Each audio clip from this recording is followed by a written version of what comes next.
Hello, আসসালামু আলাইকুম বন্ধুরা, কেমন আছেন? আশা করি ভালো আছেন। তো আমিও ভালো আছি। তো আমি নাজমা। তো আজকে আবার আপনাদের সাথে একটা রেসিপি শেয়ার করতে আসলাম। মানে রেসিপি বলে বিস্কিটে বানানো রেসিপি।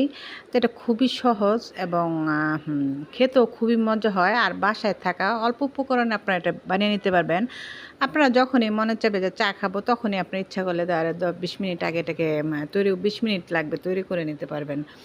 তো এর জন্য প্রথমে আমি একটা প্লেটে দেখেন, এখানে আমি 1/3 কাপ তেল নিয়ে নিয়েছি, মানে আর নিয়ে নিলাম 1/2 কাপ চিনি, গুঁড়া চিনি আর কি। আমি ব্লেন্ডারে গুঁড়া করে নিয়েছি। আপনারা চাইলে ব্লেন্ডার বা পাটায় গুঁড়া করে নিতে পারেন। নিয়ে তারপর দিয়ে দিলাম এখানে 1 কাপ ময়দা। আপনারা চাইলে আটাও দিতে পারেন, আর সামান্য 1 চিমটি লবণ দিয়ে এগুলি সবগুলি কিছুক্ষণ মেখে নিতে হবে। এটা তেল আর ওই চিনিতেই এই ডোটা মাখাতে হবে। এখানে কোনো পানি ইউজ করা যাবে না। পানি ইউজ করলে বিস্কিট হবে না। এটা যতক্ষণ লাগে এভাবেই মথে নিতে পারলে, যদি বেশি শুকনো মনে হয় তখন সামান্য একটু তেল দিয়ে দিবেন এখানে। আপনারা চাইলে এই জিনিসটা তেলের বদলে ঘিও দিয়ে করতে পারেন, বাটার দিয়ে করতে পারেন। তো ওই যে আমি বললাম খুবই সাধারণ উপকরণ দিয়ে ঘরে যা আছে ওইটা দিয়ে আমি আজকে বানিয়ে দেখাবো। এবং এটাও কোনো অংশেই মজা কম হয় নাই। খুবই মজা হয়েছিল বিস্কুটগুলি। এটা বানালে খুবই মজা হয়। গরম গরম দোকানের বিস্কুটের চেয়ে অনেক ভালো হয় এটা। খুবই খেতে খুবই মজা হয় চায়ের সাথে।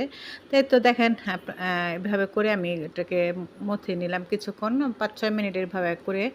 তারপরে দেখেন খুব সুন্দর ডো হয়ে গেছে। এখন আমি এই যে এরকম ডিজাইন করে নিচ্ছি। তো খুবই সাধারণ ডিজাইন। আপনারা চাইলে এটাকে টুথপিক দিয়ে একটু ডিজাইন করতে পারেন। তো আমি এভাবে করে নিচ্ছি। তারপরে একটা মেজারমেন্টের ছোটো চামচগুলি দিয়ে মাঝখানে একটু ডিজাইন করে নিব। তো এইভাবে তারপর চুলায় দিয়ে বেক করে নেব। আপনারা চাইলে এটা ওভেনও করতে পারেন। চুলায় খুব সময় লাগে না, ২০ মিনিট দিলেই এটা হয়ে যাবে। আপনার চা রেডি করতে করতে বিস্কুটটা হয়ে যাবে।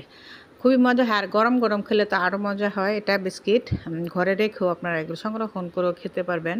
তাই তো দেখেন আমি কীভাবে ডিজাইন করে নিলাম। চামচ একটু দিয়ে চাপ দিয়ে ওই যে দিয়ে সবগুলি মাঝখানে কিশমিশ দিয়ে দিলাম।